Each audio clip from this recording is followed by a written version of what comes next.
ஸ்ரீ குருப்யோ நமः. சர்வம் நீ காண்பர் அனைவருக்கும் வணக்கம். சங்கஷ்ட நாசன விஷ்ணு ஸ்தோத்திர பாராயணம் மற்றும் பாராயண பலன்கள் பற்றி இந்த பதிவில் காண்போம்.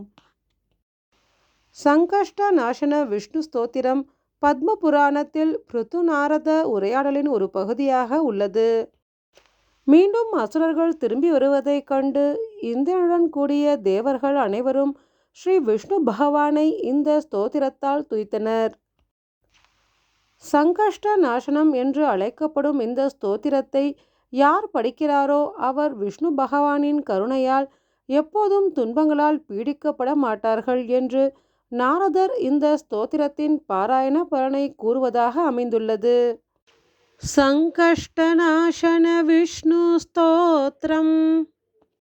நாரத வாச்ச புனை தைத்யான் சமாயாதான் दृष्ट्वा देवासवासवाः भयात् प्रकम्पिता सर्वे विष्णुं स्तोतुं प्रचक्रमुः. देवावूचुः नमो मत्स्यकूर्मादिनानास्वरूपैः सदा भक्तकार्योद्यतायार्तिहन्त्रे विधात्रादिसर्गस्थितिध्वंसकर्त्रे गदाशङ्खपद्मारिहस्ताय तेस्तु रमावल्लभायासुराणां निहन्त्रे भुजङ्गारियानाय पीताम्बराय मखादिक्रियापाककर्त्रे विकर्त्रे शरण्याय तस्मै नतास्मो नतास्मः.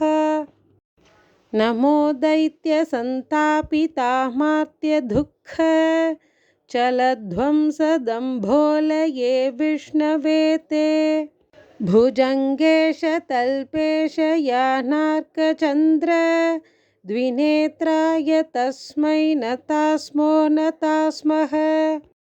नारदवाच सङ्कष्टनाशनं नाम स्तोत्रमेतत् पठेन्नरः स कदाचिन्न सङ्कष्टैः पीड्यते कृपया हरेः इति पद्मपुराणे पृथुनारदसंवादे सङ्कष्टनाशन विष्णुस्तोत्रं सम्पूर्णम्.